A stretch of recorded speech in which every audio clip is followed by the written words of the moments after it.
Okay, wonderful. I'm here today on my YouTube series that is called Temple Conversations, which is an attempt to just like drop in with other initiates of sacred sexuality, mostly from the ISTA tribe, but otherwise too, and discuss different subjects that feel alive between us. And today I have here with me Adrià. Adrià lives in Barcelona, Spain. We met 2 years ago. Was it 2 years ago? Yeah, two Yeah, years ago. yeah, yeah. And the circumstance of our meeting was that Adrià was hosting what he called the Temple Arts Caravan. I was a month or so into my sabbatical backpacking around the world. And I saw the Temple Arts Caravan. I was very much diving deep into ISTA land back then. ISTA is the International School of Temple Arts. And Adrià co-organized 8 or 9 different temple nights slash weekends across different cities in Europe. And for those of you who don't know what a temple night is, I would describe it as a conscious play party, a place to express desires and explore all sorts of connection, including but not limited to sexual connection, and a place to like really let go of shame, using that mode openly in group. So since then, Adri, I've tracked a little bit of your story through, our email exchange. It seems like I think even when we met, there were these two parts of you. One part that was, going deep into ISTA. I remember being like astonished that at the age of 27 or so, you had already done like 9 ISTAs. And then there was the other part of you that spoke of your explorations of like Christian theology. And my sense is that you have deepened even more in that. And I remember this beautiful line from an email that you shared with me a year or so ago about, and you said something like, brother, just like ask for grace and you'll get it. And it was in the context of exploring Christianity, like seeking Jesus. And it was such a beautiful, it really reached my heart. And I really felt in that moment, oh, Adria has gone deep to a place, and it feels like a very different frequency than the conversations that we had while we were traveling around Europe. So I'm curious to hear more about you, whatever you'd like to share as an introduction, and just give us a bit of your story. Yeah, well, that's a great introduction, and yeah, that was basically the thing, I came back from the Temple Arts Caravan, and I decided to rest for a while because I was traveling around the world, and as you said, going deep into ISTA. I was finishing my philosophy studies, which they weren't about philosophy, but they were set into a a Catholic university. So I had a lot of different perspectives and a lot of interesting conversations about it. And I was doing my final paper on sacredness, the concept of sacredness through a German author that I really found interesting what he was saying about. It was something about the experiences that you can find across your life, through your life, that somehow blow your mind. It's this word numinous, meaning an encounter that you have that breaks your reality, and that therefore it breaks your categories from relating to life, and being in life, and therefore you need to find again a place to stay, and he was setting this as the origin of religion, or spiritual expressions, his thesis was at the bottom, at the center of any spiritual expression, there is this encounter, there is this kind of psychological experiences, that break your mind, that break your category. Well, it's not really relevant what he was saying, but I was working on that. And I had a conversation with my tutor, the one that was checking the work that I was doing. It was the last time that we were meeting because my paper was done. And we started discussing about sacredness because he found that I was missing some things, that from his perspective I was not getting some things. And we engaged in a conversation that lasted for 4 hours, and it was intense. It was an intense conversation, and I saw the point that he was saying, on the things that I was missing on sacredness. My belief was that the sacredness was powerful expression of the divine. Let's say it like this, a powerful expression, something that feel, powerful. I don't know more words in English to express that, but anything that is related to power display, a display of powerful or overwhelming, capacity to hold life force, It was connected with life force expressions, But he was saying, yes, but you are not getting that there is something about morality and rationality to on that, you know, and it's actually in the author that you're working with, there is something about that, and you are omitting it completely almost, you know, you're just separating, and that's what you're not getting, you know. And somehow the more that he was talking, the more that I was seeing that, well, I think he has a point, you know. I think, yes, I think I might be missing some things because of my studies and the conclusions that I was, yeah, that I drove from my. So that day I came back to home after this. I came back home after this 4 hours conversation, and I was doubting, you know. My being was full of doubt and questioning. The more the afternoon got through the evening, the more anxious I was feeling, the more intense that the doubt was raising. I was flooded by doubt and anguish. And at night it was painfully anguish, you know. It was extremely painful at that moment of I had the feeling that my floor was open, you know. I had no floor anymore.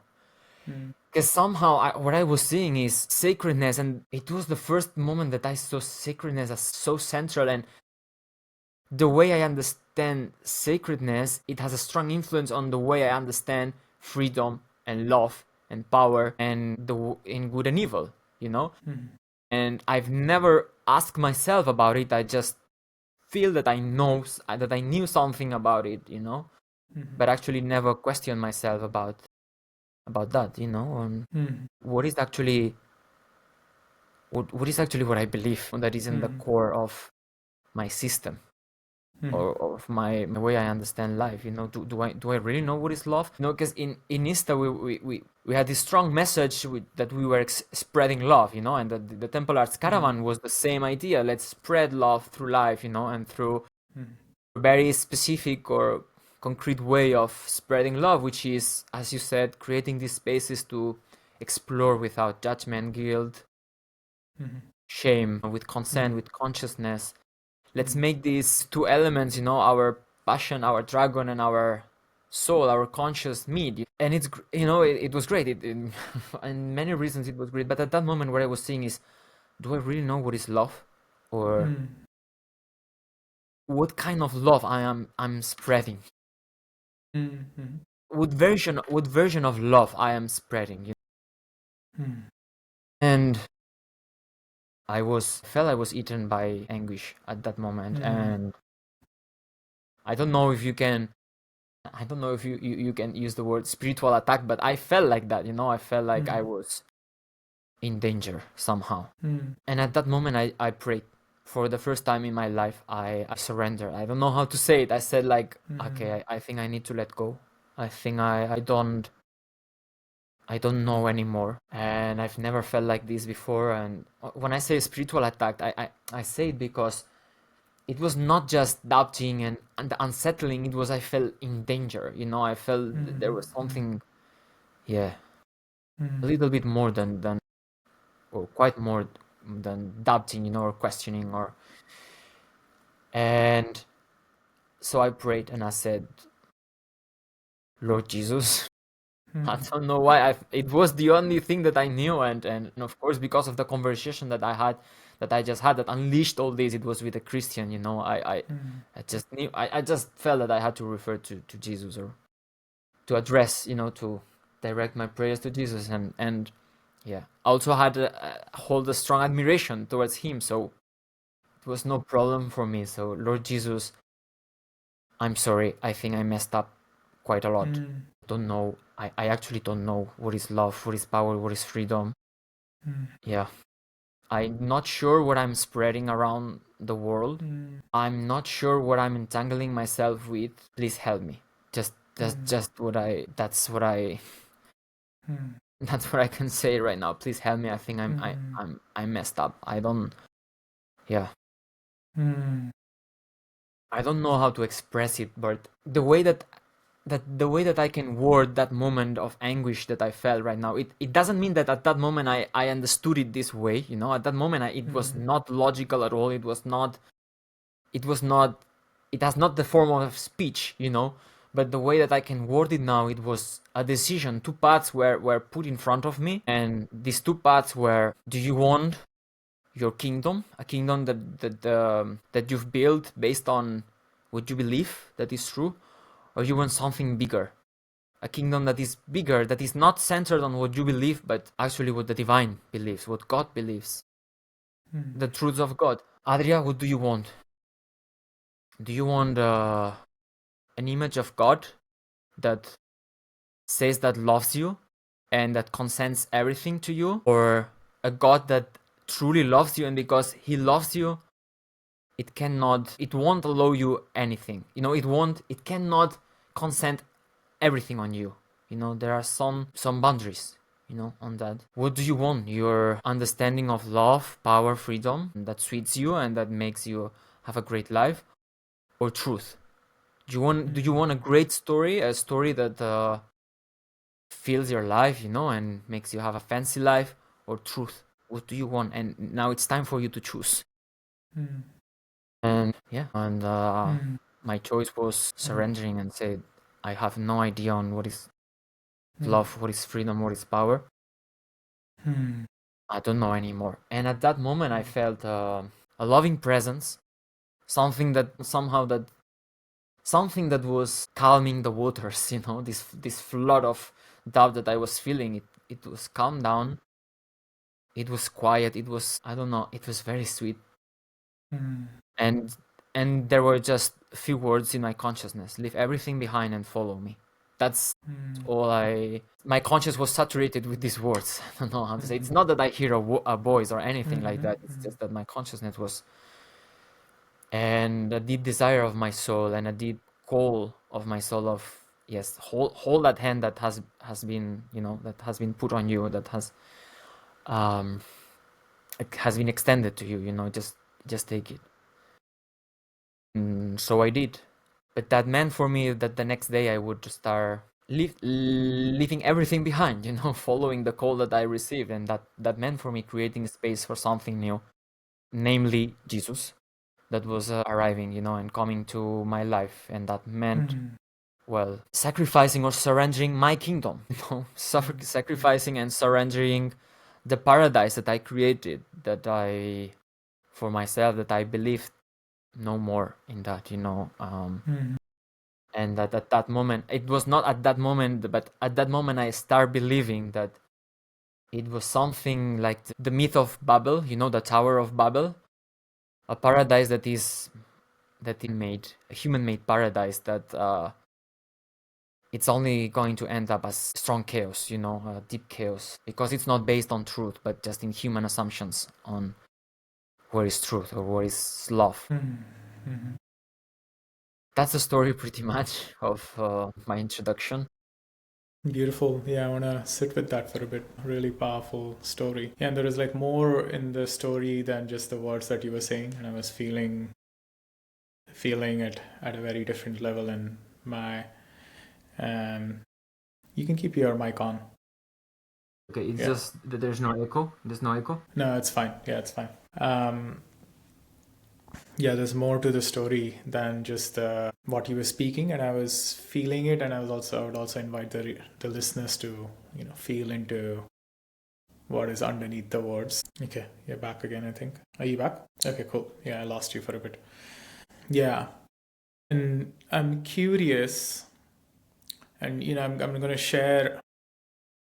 It's interesting what you spoke about, like there were certain mental constructs you had around sacredness, around love, around power, that I imagine was influenced by your time at ISTA, because back when I met you, there was such a strong, you seemed to me like a missionary of temple culture, and Temple Arts Caravan was like stage one of your missionary work in some ways. And I remember vividly actually that you felt depleted after doing that, and that stuck with me. Like it's because it's like, if, or at least the way I orient, if there is something that one is being a missionary for, it should actually like nourish them and it's energy producing rather than depleting. And I remember distinctly that you felt depleted at the end of it, which is why you took this break. And I think what I'm hearing is, yeah, in this, there's something in this conversation that you had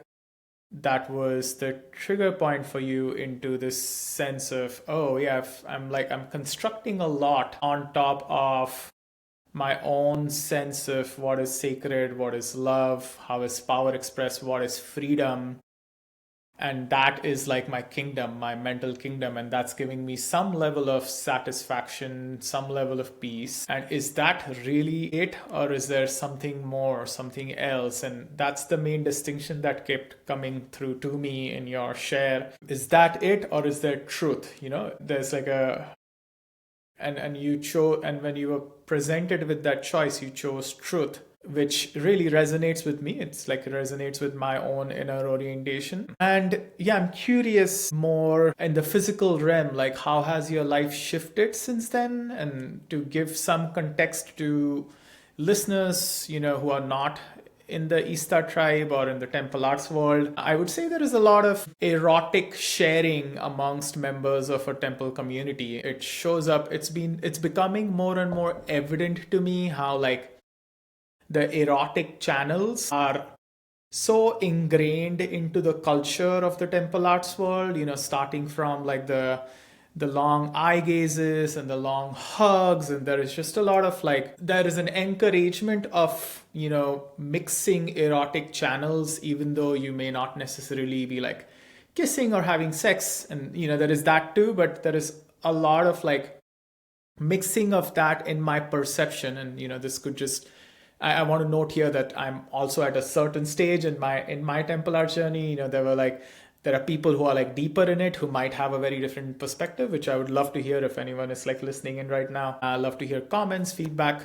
But I would say there is like an encouragement for erotic connections and exploration of where you want to meet using Eros, which is, you know, then also branded as life force.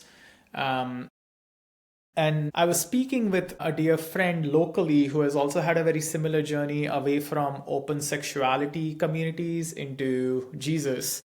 And she was talking about how, you know, there is an encouragement of appreciating the beauty of creation in the open sexuality temple arts world, as contrasted with like having appreciation for the creator in like Christianity, in like, you know, when you're praying to Jesus. And I really like that distinction because at my own journey, which I'm very grateful for in like ISTA tribe and temple arts, there has been like, yeah, I've like been able to love my body so much more, and it's helped me like release so much like body shame and appreciate like others' presence, appreciate the beauty of trees, appreciate the beauty of flowers. And yet it is distinct in my mind when I really sit with that, the creation versus creator dichotomy. So having said that, yeah, I'm curious, like what does this mean for you romantically? Like, are you celibate? Are you like exploring monogamous connections? Are you seeking partnership? Do you have multiple partners? Yeah, what does it mean for you? Yeah, that's a great question. It's something that I'm still exploring. There are some things that are already clear for me. One of it is, as you said, yeah, this moving away of open sexuality exploration. At the beginning, I was very worried because I was, for me these spaces, you know, or this eros, this beauty, this connection with beauty that you mentioned that you had, for me it was the way of living the magic of life, the perspective of renouncing to all of that. To me it meant renouncing to the magic of life, almost literally, you know, because it was the way for me to experience the magic of life. And of course the question, if it would be physically possible for me to do that, you know, to contain my sexual energy on that. The first commitment that I took is that I was not going to live my sexuality.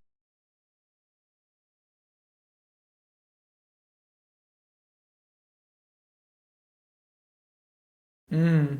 Mm. Hmm. In the sense that yeah, there is, I want to surrender this to the creator Hmm. and listen to his voice, if there is such voice, instead of my own sexual drive, that asks me or is very happy to live or express through temple connections, erotic connections. So that was the first commitment that I took, and of course then it started the way of how do I live this, how do I do this surrendering, and how do I live my masculinity or my sexual energy or my desire for others, from that perspective. One of the most interesting things, or the answers that I got, is it was through a friend of mine, a Christian friend of mine, that she mentioned, actually sex is not that important. And for me, in my life, it was the first time I heard that idea, For me, it was like listening, it was like, what is this idea? I've never thought about it.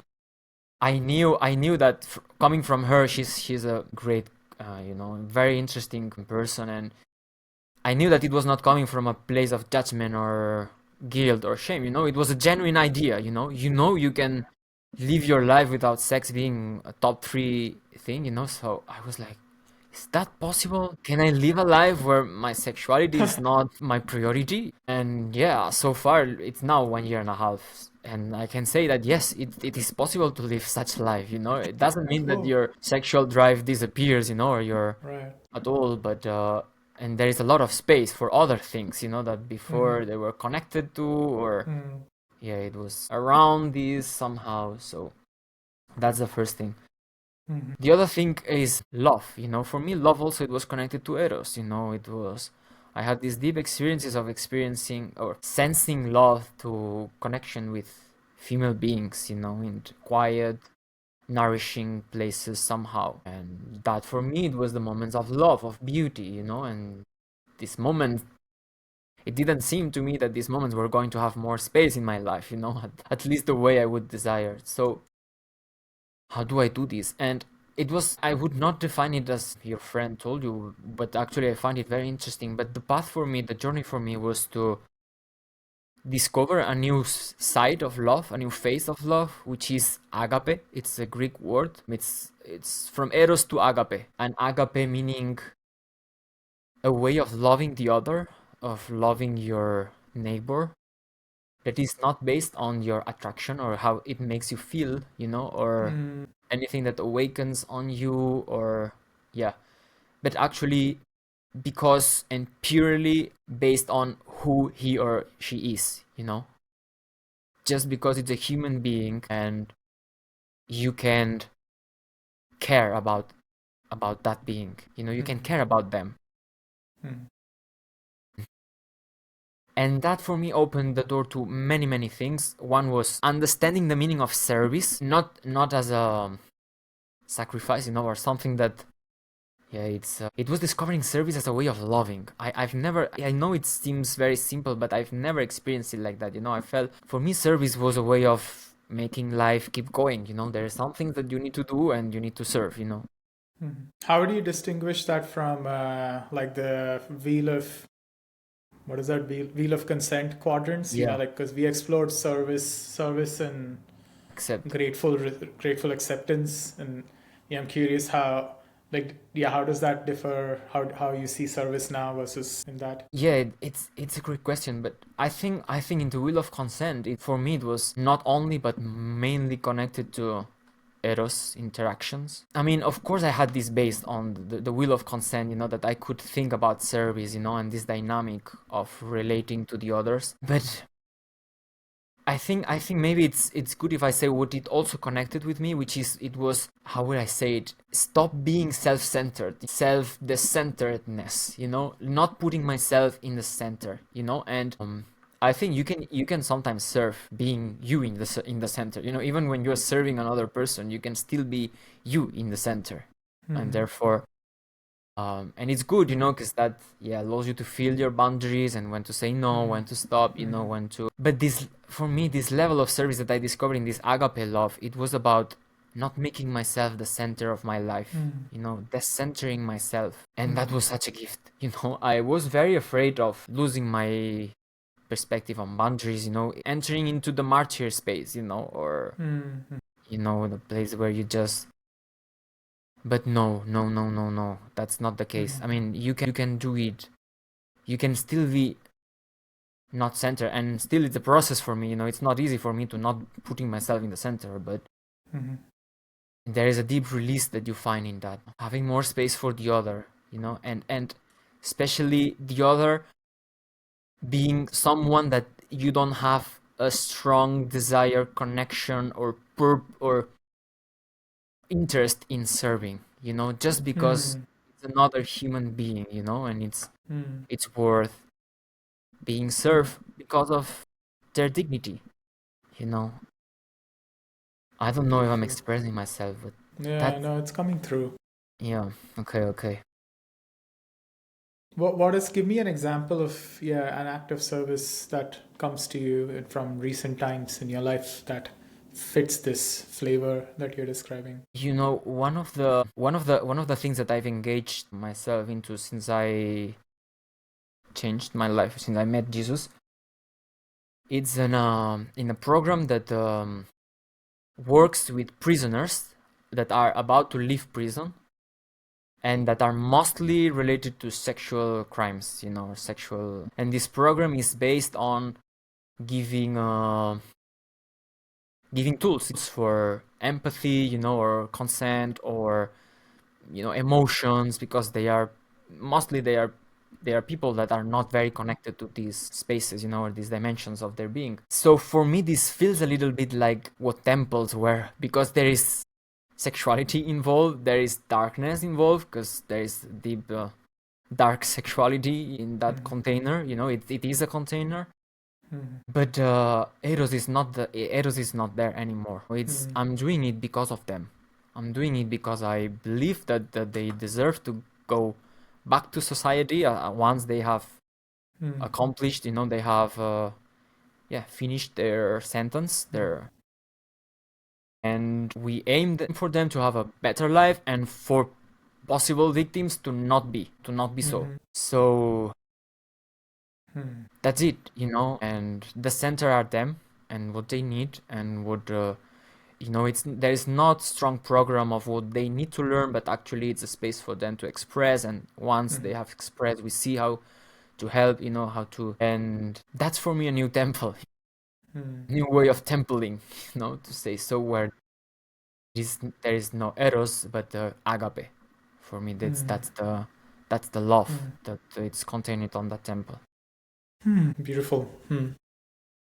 Yeah, thank you for sharing. I remember this thread between us when we were traveling, where we would talk about who we found attractive. Like that used to be like a thread, what women we were attracted to, and I just need to name this. Like, it's funny that you mention agape, because that was actually the last name of this woman I once engaged with very passionately in like a temple space, like even before I came to the Temple Arts Caravan. And it's interesting and she keeps coming up in the back of my mind now as you're mentioning agape. And it's interesting to like contrast that with what you shared about this wisdom from this friend of yours, which is like, Adrià, sex is not such an important thing, and it is such a simple word. And I giggled a lot as you were saying that, because I've also had a similar journey in the last year and a half, and I love that phrasing of like allow. I'm gonna reflect it in my own words, but something like, do not let your sexual drive decide your sexual life, or something like. It's like there's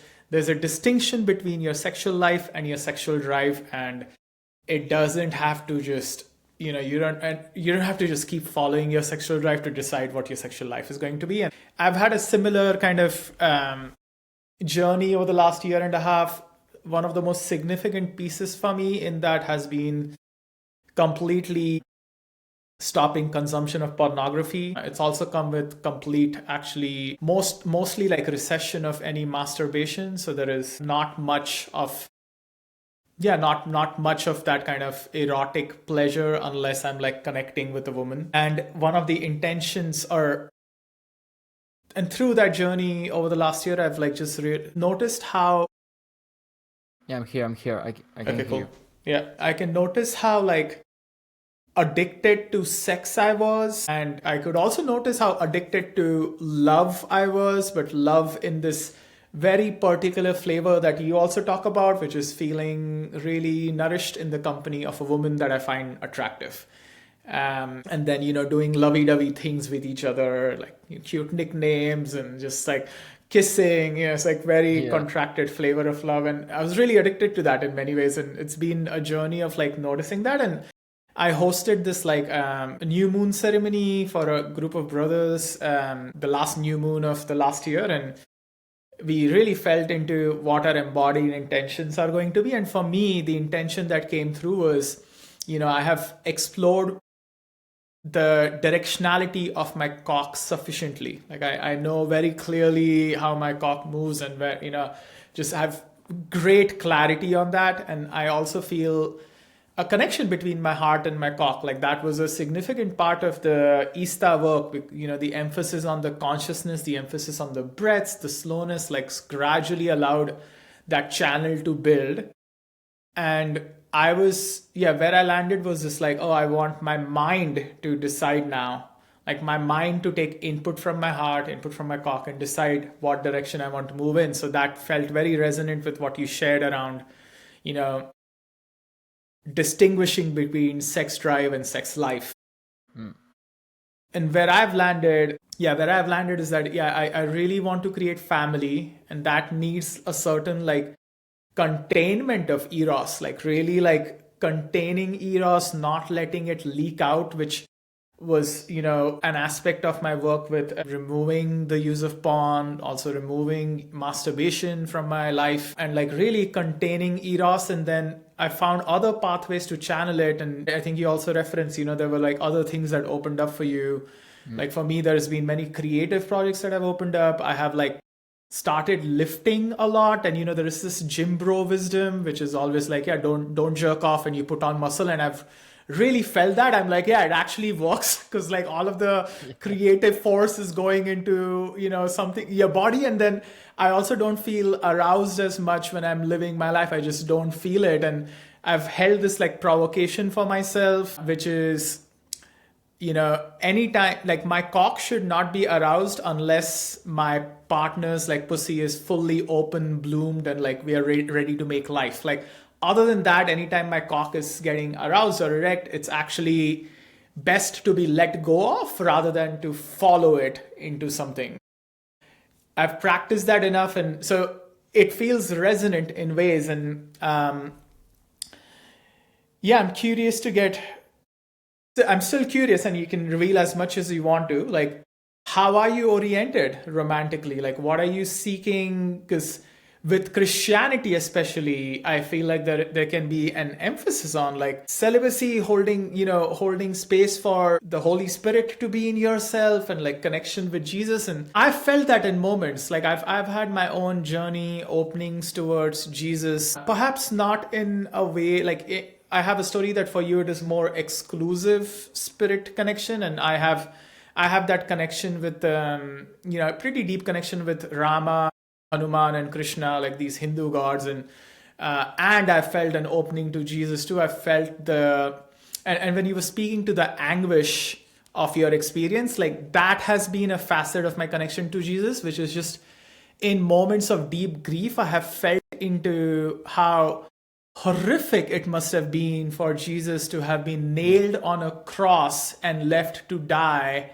That's so torturous. For what? For spreading a message of love. And it's like I've imagined myself in that place, like being nailed on a cross by soldiers just following orders. And it's like I can't really hate them, because they're just, it's like I'm just like, I've tried to imagine, oh my god, I just like love these people because everyone is just doing their thing. There is nothing to hate. And yet I'm suffering. Like I'm getting tortured on this cross, and I'm like dying, and it's physically painful. It's like really painful to be here. So I've like really felt in those moments, like, and it's for me relationally, the way it has showed up is that, I've noticed that I don't feel hatred towards anyone in my life, and at the same time I feel pained often by actions people take that feel misattuned, and I just feel the pain, and I can't find space to like send something back at them because it just doesn't feel right anymore. Because I'm like, oh, I know, I get why someone is doing what they're doing,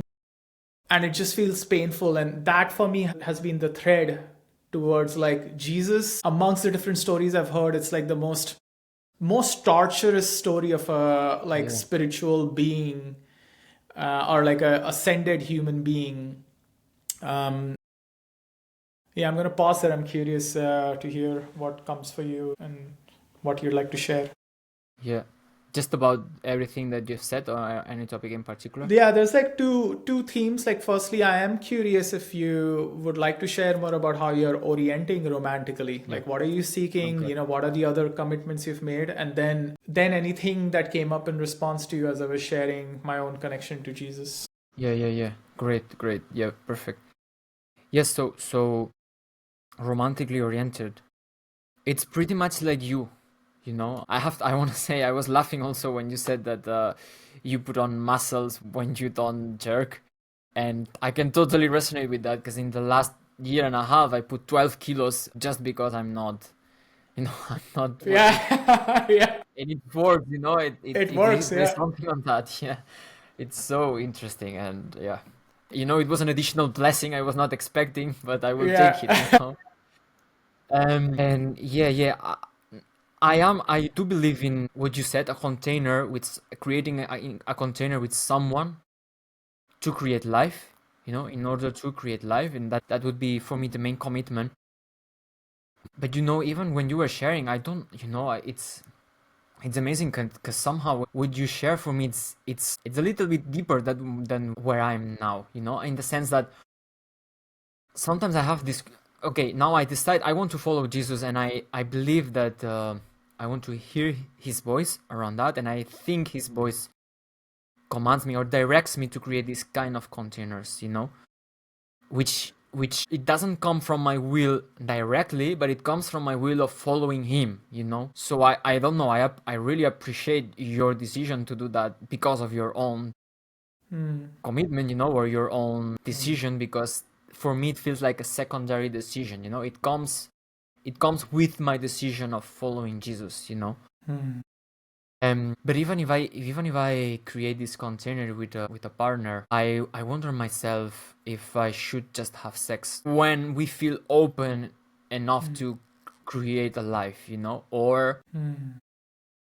or if you can just enjoy sex with this partner in order to create more union, with both of you. And this is something I'm still navigating, because I think church, in the teachings of church, when you try to walk beyond judgment and guilt and shame, there's confusion on what should we do, if sexuality is also for creating union, or union should always be linked to openness to life. It's so still something that I'm exploring. But what I can share with this is the image that I received when I was praying about that, because at the beginning I was not really understanding why Eros is wrong, or why can I not create the container? I know I want to follow now your call, but I don't understand why I cannot engage erotically. It was good for me. It felt good, it felt like good for me, good for the others. So, and the image that I got was, it was a tree full of fruits, and me, that I walk around this forest, and I find this amazingly, fruitful tree. And I'm like, man, this fruit is so this tree is so full of juicy fruit, and my people are starving, they want these fruits. I need to take it, I need to take this fruit and just give it to my people. I think that's a good thing to do. But actually, this tree has an owner, it's somebody's trees, and maybe this owner has a different plan, or a different perspective on how the fruit should be spread, or what should the fruit be used for, And the owner is very kind, is very gracious, and therefore it allows you to take the fruit and carry it to your people. But actually, if you want to know what is the tree for, you need to listen to the owner's voice, and see the plan, or the way that he wants You know, maybe he wants to do even something juicier, you know, than these fruits, that these fruits need to be processed, you know. They are not to be eaten raw, but I don't know, making juice. The metaphor works until it works, you know. But that's the way I believe, you know, and my trust on that, you know, that there is a way of experiencing sexuality that will actually give me the 100% of it, and it's not by living it in my own terms, you know, or in my own imagination, you know, or imagining how it should be used for. That's one thing. And when you were sharing your experience with Jesus, I was amused, and because for me the cross, the mysterious thing, and mysterious in the both senses of mystery, in the sense of terrible and fascinating at the same time. I've never got this insight, you know, on the process of the cross, you know, or yeah, the paradox of the cross, you know, or how would he would experience that. I'm reading actually right now a book on, it's called Christ Cross, straightforward, and there's a lot of interesting things, but I don't know. I have no words. I have just welcoming space, you know, for what you share, and saying amen to that. That's what I can say.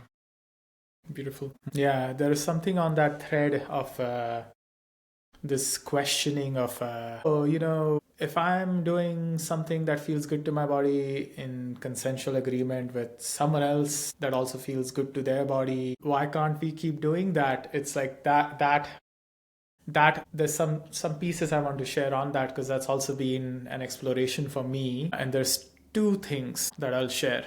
The first is, I've definitely explored a lot of these darker sexual containers, and it's very much been a part of my exploration in ISTA, and also part of my own sexual trauma healing journey. And there was something that I carried a story about myself, that there was something about my presence. Like, I would often hold the dark masculine pole in these temple art spaces, partly because I was physically a dark masculine, and also because I did have access to like playing with rape fantasies, or playing with, if a woman wants to receive physical like slaps or being choked, like I felt I could do that with an open heart without contracting, and I had access to that. And in the last year, in my own sexual exploration, that has been a theme in my intimate engagements with women. Like, I have drawn in women who have enjoyed receiving that, and I have enjoyed giving, and yet there has been this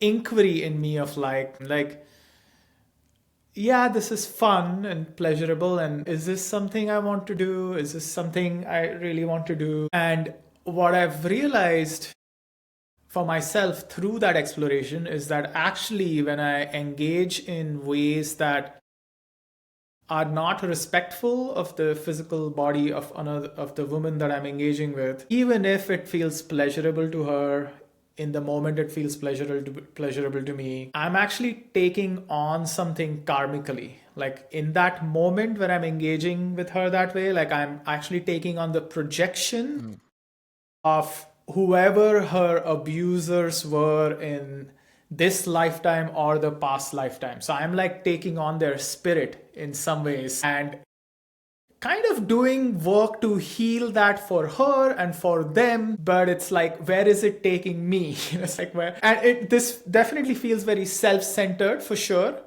this inquiry. And I've landed of like, yeah, it's actually,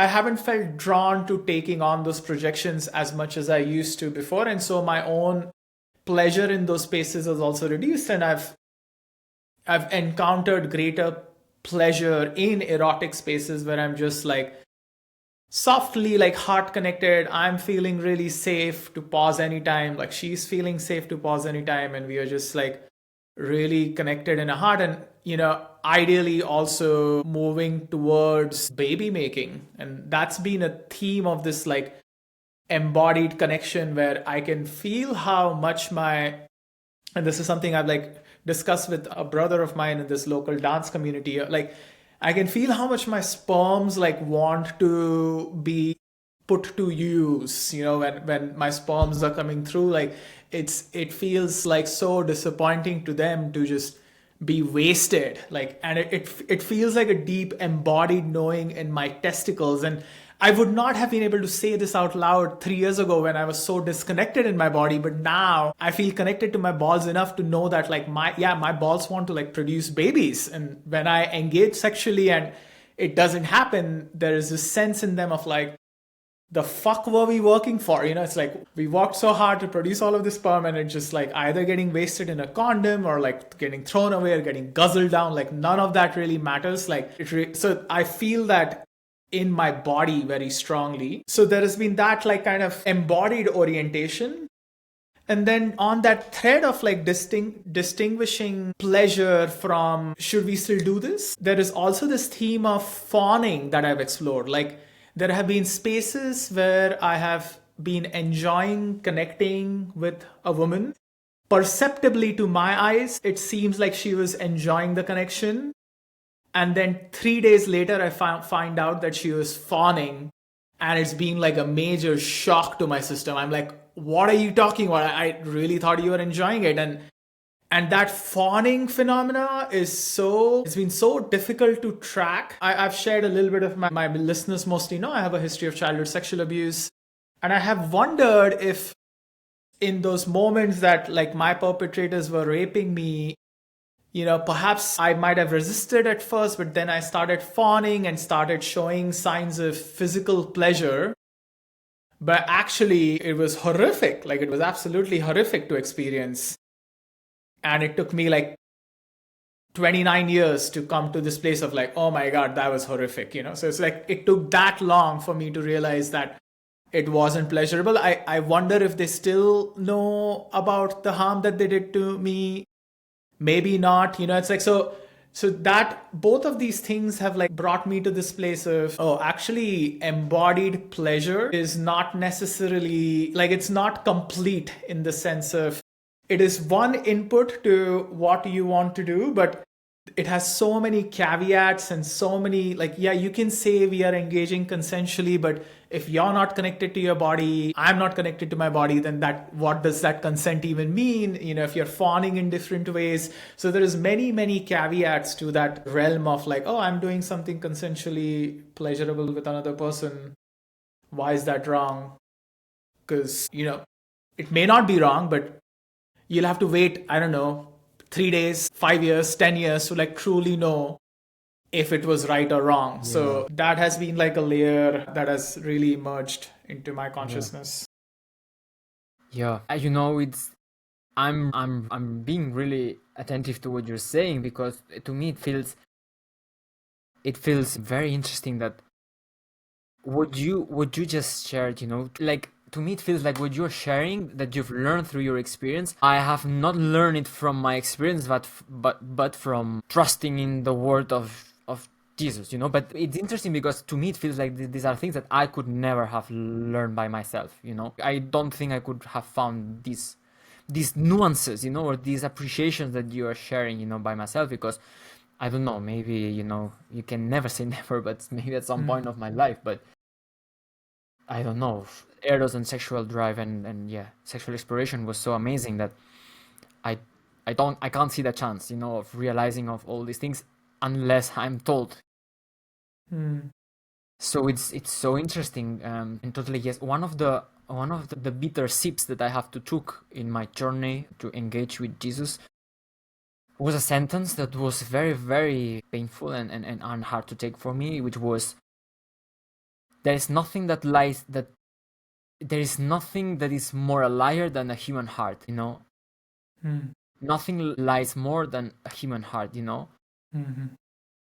And for me, that was a shock. That was a shock because I based my life on following my own heart, And what's wrong about it, I was shocked, because what else do I have, if I'm not following my own heart, and genuinely and humbly following, what else do I have?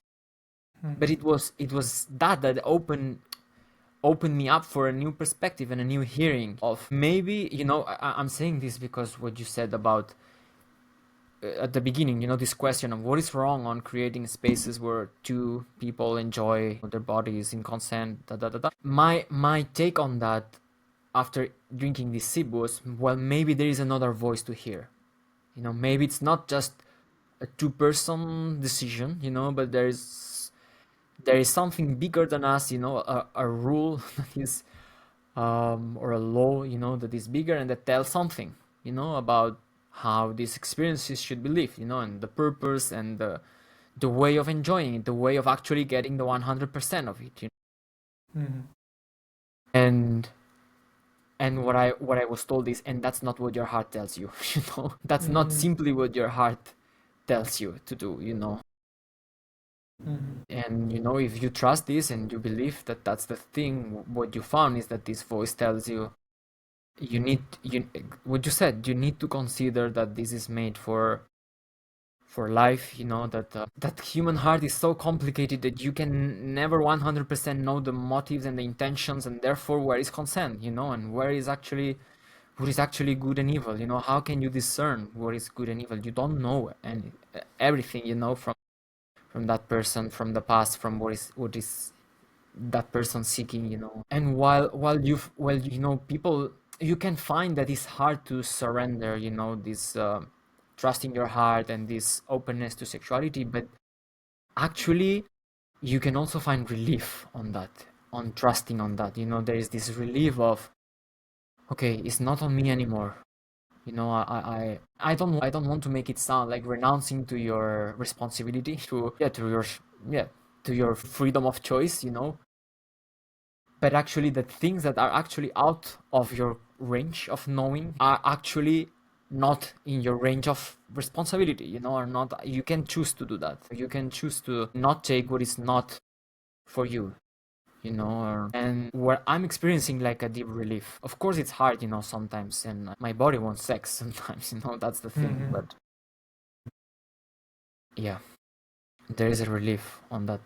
Yeah, beautiful. Yeah, I can relate to that sense of relief. And I remember I've started going to churches here locally, and I explored three different services. I explored like the Quaker service, the Episcopal Church, and then the Russian Orthodox Church. And there were these like 3 days that I remember before the Orthodox birthday of Christ on the 7th of Jan, which was on a Wednesday, and I had attended the Sunday Quaker service 3 days before that. And are you familiar with the Quakers? Sorry, with what? The Quakers. Yeah, I Okay, know. cool. Yeah. So, yeah, just right before that day that I went to that Quaker service on Sunday, I had also like disentangled myself from some complicated connections that were, in hindsight, bringing like more stress than joy. Like there was chemistry, but the chemistry would flare up in ways that actually wasn't feeling good. So I'd like disentangled myself from that. Then I spent the Sunday like just in silence, waiting for spirit to land, which is what the Quakers tried to do. And that was one of the days where I was really feeling like the pain of like the torture that Christ went through, Jesus went through. Like I was really feeling that. And then Tuesday night, I ended up streaming into the San Francisco Russian Orthodox Church's live stream of chanting, like the Orthodox chants. And then Wednesday morning, I went to the Russian Orthodox Church, 15 minutes south from where I live. And those 4 days, I was so blissed out. I was just feeling light, not in like a disconnected way from my body. I was like very connected to my body, and also just like relief was the word. I was just like, oh, this is so good. Like it felt like all the humans in my life were at the right, like we've done that sacred spot ritual ceremony in ISTA, and the whole point of that ritual is like finding the sacred spot of meeting humans. What is the right place to meet someone, and it really felt like everyone was at the sacred spot in distance to me, and there was a spaciousness created for something else to come through, which just felt so like blissful. And I wouldn't say that I don't even know what that thing is that I was feeling filled with.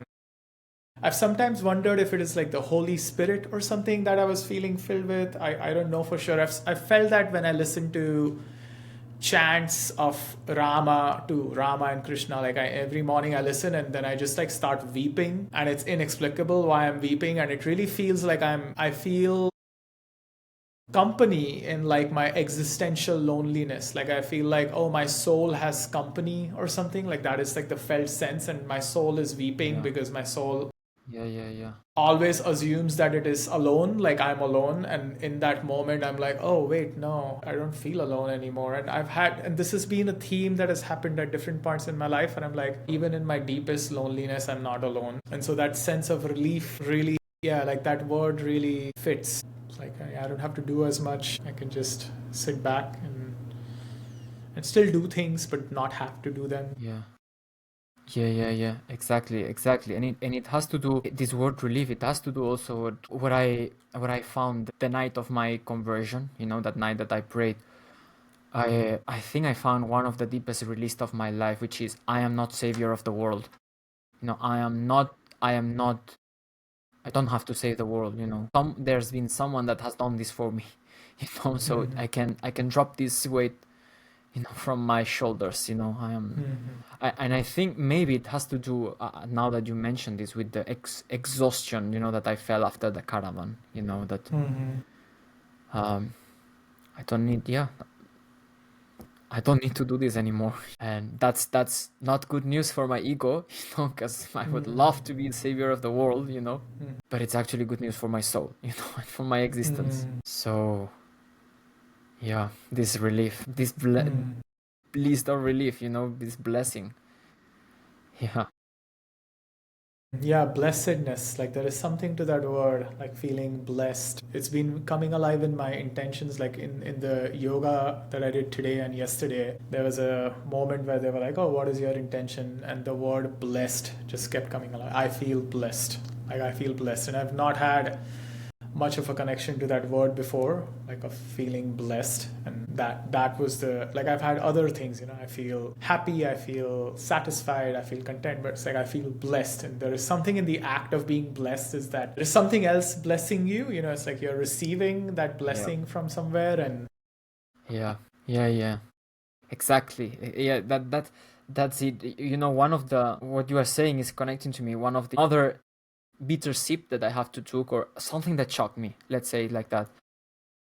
It was when Jesus made the Sermon on the Mountain, as it is registered in the Gospels. He gave a list of blessings, and the first one was, "Blessed are the poor of spirit, for theirs is the kingdom of skies." And I was like, how?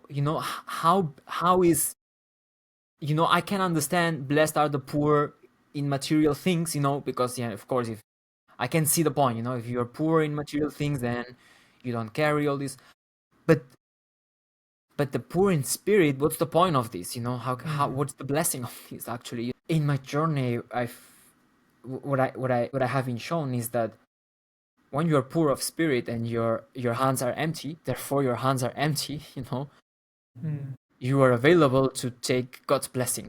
You're able to receive God's blessing when you are not the provider of your own blessing. And yeah, of course, it's good, to have tools and to know yourself and to have all the spiritual growth that we seek in, what I was seeking in ISTA, and all the tools and all the mastery. But if this is filling your hands and you're not, that's preventing you to receive from the divine, then you're missing the blessing, to say so. So that's why, that's one perspective of understanding this. Blessed are the poor of spirit, it allows you to receive the kingdom, yeah, it's a blessing. Adria, are there like homeless people around you in Barcelona where you live? Yeah. Yeah, because as you were sharing that line, blessed are the poor in spirit, just, yeah, this kept coming up in me. It's like, wonder how you relate to the homeless people around you. And it's been such a deep place of inquiry for me, like for so long in my life, of like, how should I relate? And all of the different contractions that come up in my system of like, wanting to do more, not knowing how to do more, not wanting to feel guilty. Like it's just, yeah. And somehow I felt this desire to ground what we are discussing in, the physical realm. It's like, I'm curious how you Yeah. relate to the homeless people. Yeah, great. Yeah, that's a great question. And one of the mysterious things that Jesus said also is that he could mostly be found in the poor people, you know, and in the unimportant people, to say that. And but how, how to find him, in people that sometimes are, I don't know, challenging, or yeah. What I've come to see, and that's been my work also, here around, is I want to hold point for the belief, and a strong belief, which actually I think is a truth, that every human being is an image of God. Every human being is invested with the dignity of being a son of God, an image of God. When someone is in a position where it doesn't look like an image of God, or a proper image of God, or it's actually creating an opportunity for you to deepen into this seeking the image of God in the human being, seeking where is it, and it mostly comes, or the way I found it to make it come, is to dignifying that person, to believe in the dignity that no matter what that person withholds, owns. And the opportunity for you to being a part of this dignification, dignifying this person, not meaning just giving food and providing supplies, for their life, but actually not just that, but actually through your gaze. I think that this dignification is mostly done by the way you gaze them. I think the way you look a person has a very, very strong power on who that person can perceive himself. That's actually how we learn who we are. One of the ways that we learn who we are, how the others see us, the gaze that the other hold for us. So holding point, no matter what, to look at the others with dignity and saying, I see in you dignity, and I act as such, I care for your dignity, and I care for you, for you, human being that holds an image of God, and therefore has a infinite value. Infinite value is, if value is a word that can be applied to a human being. And I think there's huge potential for spiritual, Beautiful, yeah. Yeah, that really touched me. I felt some tears come through as you were sharing. Like really moved my heart when you said specifically, like, yeah, it's like the greatest opportunity to see God. I'm reminded of also a story of Hanuman. Are you familiar with Hanuman? He's like the monkey god a in little Hinduism. bit. Okay. But not much. Like he's supposed to be the Hindu god of devotion. Like he embodies devotion because in the mythology, like he was single-pointedly devoted on Lord Rama. Rama is another like god who is supposed to be like the operator deity Vishnu in human form. And Hanuman was his servant, and he was single-pointedly devoted towards Rama. The force of devotion that he had is just tremendous, like in the human plane, in the physical plane. So he like represents devotion, so he's like very much the god of the heart. And there is a story about this saint in India, Tulsidas, who wrote the Hanuman Chalisa, which is one of the most commonly sung poems in devotion of Hanuman. And he wrote that in like somewhere in like the 1500 1600 80s in India. And he wanted to find Hanuman, and he would go to this temple where they would recite the Ramayana, which is the story of Lord Rama. And it was known to him, I think, that Hanuman never misses an opportunity to listen to the story of Rama because he's so devoted to Rama. He's like always there when someone is sharing the story of Rama. And he started noticing that there was a person suffering from leprosy. Do you know the disease leprosy? A leper, like who would be the first person to come to the temple. He would sit on the outskirts because he was like shunned by the community, like they look all disfigured and dirty, so no one, he would sit on the outside, and he was the last person to leave. And at some point Tulsidas went to him and said to him, like, Lord, please show me yourself, like I know who you are. And the leper just goes, just leave me alone, what are you talking about? Are you just leave me alone? And Tulsidas was so fervent, like, Lord, I know who you are, please show me yourself, please reveal yourself to me. Like I've been like craving to see you for ages. He was persistent, even though the leper was like, this is, stop, are you gone crazy, like whatnot. And then at some point, because Tulsidas's devotion and knowing of truth, he was able to see so clearly through that facade who this person was. Like Hanuman appeared to him, and he became, he stayed forever under the grace of Hanuman, and wrote many poems. And to kind of put it into a modern cultural context, whenever they say, have you heard of the abominable snowman, like the myth in the Himalayas, the Yeti? Like there are parts of Indian society or culture that believe that whenever people say they've spotted that in the Himalayas, is actually that they've had a glimpse of Hanuman. And I have my own pretty wild story of like having had a moment in my journey where I was like, I think I glimpsed Hanuman there. And it's a story for a different time, but it involved like me masturbating to porn and listening to the Ramayana one after the other.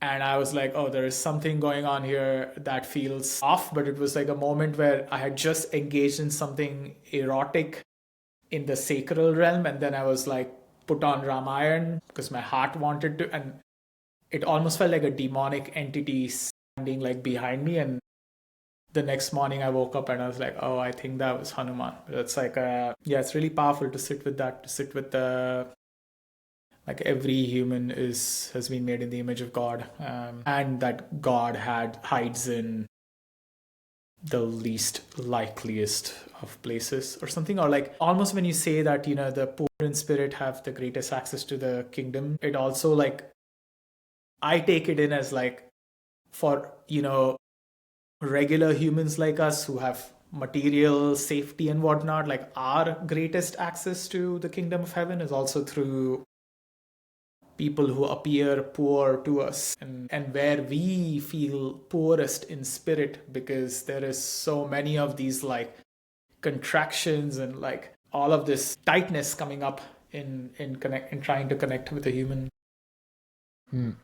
Yeah. I'm curious, in your conversations or in your like devotion with Jesus, have you had the sense that, and this is a major distinction between Christianity and Hinduism, which is Christianity tends to be monotheistic and Hinduism is polytheistic. Like, yeah, I'm curious where you have landed on that through your direct connection with Jesus and all of these explorations. Like, yeah, what do you believe? You mean like I can be the more number? specific with that question. Yes, please. Yeah. Yeah. More specifically, like, I shared the story of Hanuman as a god, and it has similarities in flavor to what you were talking about, which was a Christian message. Yeah. And one of the common themes of disagreement that I encounter in debates around this subject, religious debates, is, like, I'm curious if when you hear the story of Hanuman as a god, does the Christian in you go, oh, but he's actually not a god? I see. Because, like there is only one God, and that's Jesus? Or how do you orient around that, like, around the other gods that other people refer to? Like, where have you landed on that? And if there is any like insights that have come to you through your spiritual connection to Jesus? Yeah, for sure. What I believe is, first is that one of the commitments that I feel called to take is that my focus now it's Christ and Christianity, and that's a choice of exclusion, meaning for me that's the truth that I hold now. I can't hear you. Can you hear me now? Yeah, your mic has stopped. Okay. Yeah, Now? I can hear you now. Yeah, now it's good. Okay, perfect. Okay. So what I was saying is that there is this choice of exclusion, meaning my focus is Christianity for me, but exclusion doesn't mean disrespect, at all.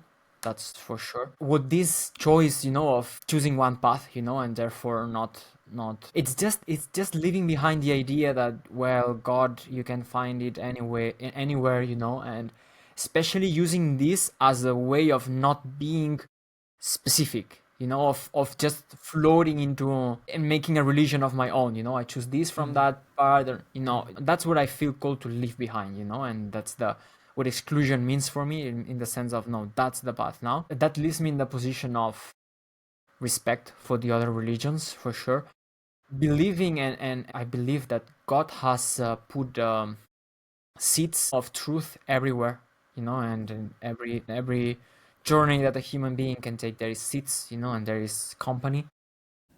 But there is also this topic or this theme in the Bible that is strong, which is on the idolatry, meaning being being fooled to choose a God that is actually not God, in the sense of, I do believe that in the spiritual realm there is a lot of entities, not all of them for the good sake of us, or there is some of them that are really destructive, that have a strong commitment to destroy and chaos. But there is other ones that I think the problem is they are close to truth, and that's why they are more dangerous, in the sense that it's easy to see that something that is destructive for you is not good, but it is not that good. I mean, it's not that easy to see that something that is close to truth is actually not full truth and therefore is not good for you, you know? And the way that I experienced this is before my relationship that I had before with God, with the divinity. It was that God was only love. It was only a God of love, And yeah, I had an idol, a false god, that it was suitable for me because I could not stand the idea of God being a judge, I could not stand the idea of a God that would, that would throw you into the floor and shame you because your behavior is not good, That was so horrible for me that I prefer to cut off this dimension, and say, no, that's not God and has nothing to do with God. That's an invention. With my coming back, to Christianity through Jesus, and in Jesus, I see the combination of the two. I see that God is love and God is judge. And judge meaning sacred. And it's judge because it's sacred. It's so good that it cannot leave evil unpunished. It cannot, yeah.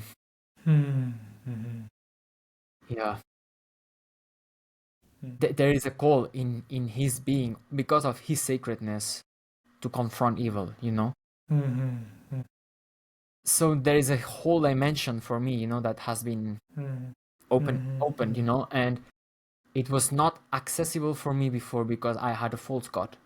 I had a god that it was just love, therefore it would consent me everything because I'm a human being experiencing in a world where there is pain, there is pleasure, and that's just a loving journey, which is partly truth, but from my perspective now, not full truth, and that's to mention. From my perspective to other gods is like, well, maybe yes, maybe they are close to truth, but in Jesus what I found is full truth, or the conjunction and the synthesis is how you say it in English, of a lot of things. And one opposition that was very difficult for me, I was struggling with, which is love and sacredness, love and judgment. And yeah, that's where I'm at. Yeah, beautiful. Yeah, I've started reading a little bit of Christian texts just in my own exploration. And this Sunday, when I was at the Russian Orthodox Church, no, actually last night when I was on a Zoom call with a mentor of mine in this like domain of healing childhood sexual trauma, I learned about this guy Emanuel Swedenborg. Do you know about him? I think so. It was, yeah. Can you tell me a little bit? He's so there's like a Swedenborgian church now, but he Okay. was a prolific scientist, inventor, polymath in like the 1600s. I think he was Swedish, but then he left that life behind and just became like, he had some revelations, and he wrote this book called Heaven and Hell, which is his classic main text. And I started reading it yesterday, and it's presented as like, this is what heaven is, this is what hell is, based on direct knowledge. I just talked to the angels, I talked to the spirits, and they gave me all of the answers, and I'm presenting it to you in this book. Like, so it's like very presented very factually. And in the very first chapter of it, I'm going to quote it to you. Yeah, he says, I have often talked with angels on this subject, and they have invariably declared that in heaven they are unable to divide the divine into three because they know and perceive that the divine is one, and this one is in the Lord. So, this is both a rejection of like the Holy Trinity in certain aspects of Christian church, and also, in Hinduism, there is the three gods Brahma, Vishnu, Shiva, and then others start emerging from there, even though Brahma, Vishnu, Shiva technically emerged all from Vishnu.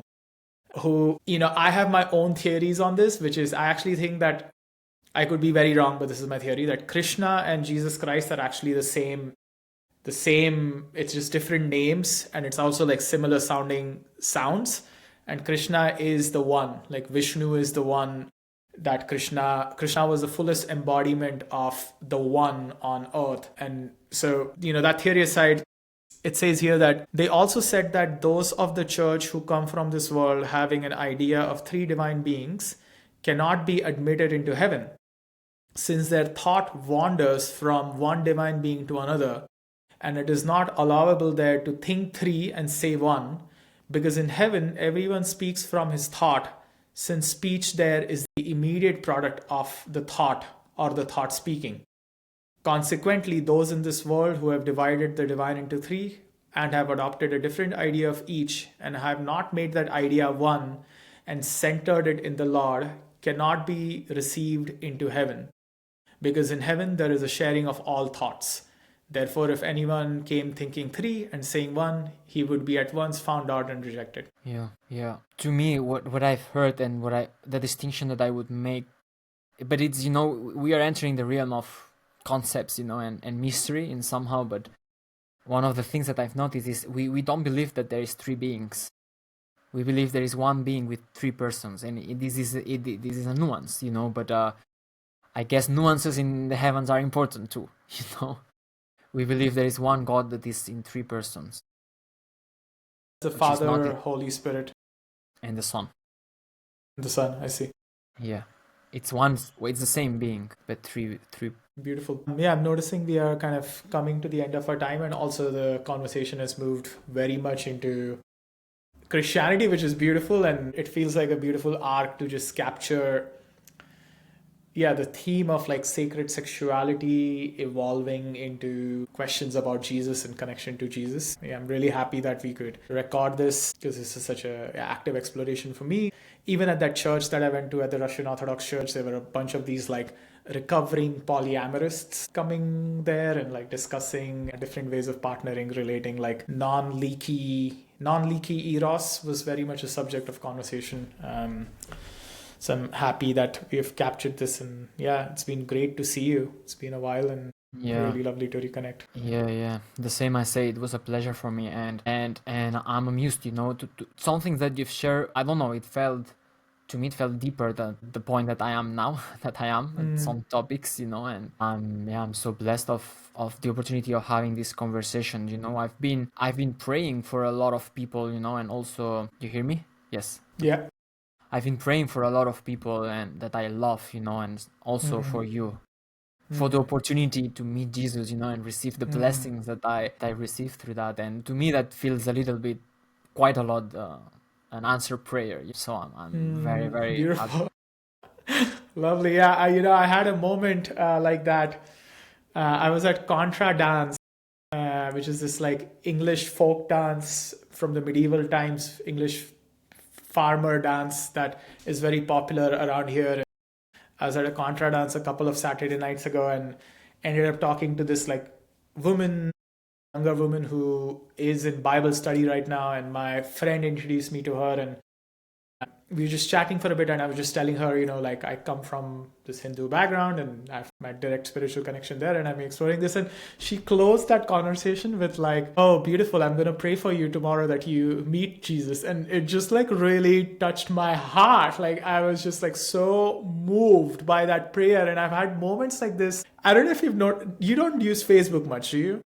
No, not anymore. Okay, so in Facebook, there is this whole theme I've encountered lately where there's like a popular post that is being shared, something comedy, something silly, like people are reacting, people are commenting, and every now and then there'll be a comment that by a Christian person, which goes something like, may you find Lord Jesus, and it's just like not relevant at all to the subject of the thread. Okay. And 3 years ago, I would see that post and I'd be like, what the fuck is this comedy? Like, not relevant to what this is about. And in the last 3 months or so, every time I'm like scrolling on Instagram mindlessly or Facebook mindlessly, and I see that comment and I go, oh, that's so sweet. It's like so sweet that this person is like adding this reminder.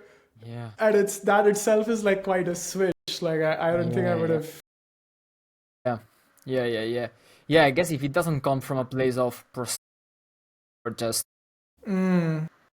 it, this place it no and Right. Yeah. Beautiful. Yeah. Well, on that note of Very blessing, much. may you be blessed, and I feel blessed for this You, dear. conversation. Yeah. See you. Thank you. All right. Take care, brother.